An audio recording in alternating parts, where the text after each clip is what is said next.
Snap just filing an 8K. Time to CEO Evan Spiegel speaking at the JP Morgan conference in just a couple of minutes. The company warning, quote, the macro environment has deteriorated further and faster than we anticipated when we issued our quarterly guidance last month, saying as a result, while our revenue continues to grow year over year, it is growing more slowly than we expected at this time, saying we believe it is now likely that we will report revenue and adjusted EBITDA below the low end of the guidance range we provided for this quarter. You see, Snap shares are down double digits. And this is notable because, Melissa, that earnings report was just about a month ago. So it seems like the environment has gotten much worse just in the past 4 weeks. And we see Snap shares are now down 18%. Evan Spiegel will be speaking shortly, and we will be back with more. All right, Julia, thank you. Julia Borson. I think the key point that Julia made was just a month ago, Evan Spiegel was talking to investors with their earnings release. So what happened in 1 month? And how should we project this onto other companies? Guy, what's your take? Guy?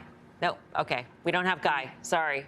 Is he in timeout? Well, can I jump in? Because I think this is what you would call in the business a good segue to the conversation that we were just happening. OK, if you're a consumer products brand and you're stopping or you're slowing down your spend on Snap, it's because some of the trends that you see in your underlying business. I mean, this is happening, people. We talked about it last week. OK, like I'm just saying, like, so what's going on right now? We're seeing revaluations in private tech. We're going to see a ton of blowups there. What do? They spend on AWS, they spend on Azure, they spend on Facebook ads. They send on Snap advertising, and they're going to be pulling back. And to me, I just think this is something that's going to play out over the next couple months. I hear you, but I think there's no question the guide is coming from looking at advertising and looking at ad revenue in the places where Snap has actually been a pleasant surprise on the growth side of it. But it's still one of those companies with a multiple that makes no sense. It's still a company that has free cash flow dynamics that make no sense for this market. So this is very different than talking about a market and banks where I think you can own JP Morgan here. I don't want to own Snap here. I think there's a lot of stocks, and this is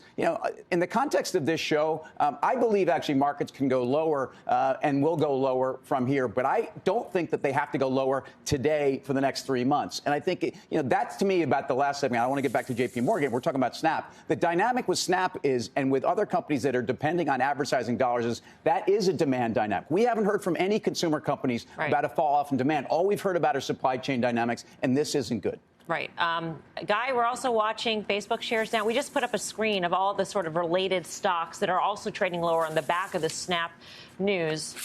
Is that warranted?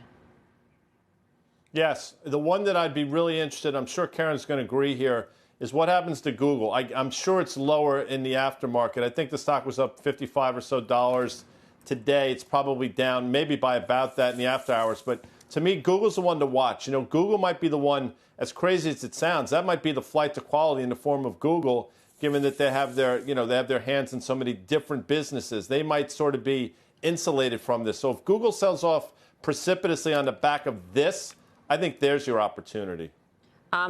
Let's get back to Julia Borson. She's got more for us from a memo that she's obtained. Julia. That's right. I've obtained a memo written by Evan Spiegel to Snap's staff. It just went out moments ago as he's speaking right now at this JP Morgan conference. Spiegel's striking a little bit more of an optimistic note, talking about the opportunities for the company in the long term. He writes that, quote, we believe that the progress we've made growing our revenue combined with the strength of our balance sheet has positioned us well for the current environment.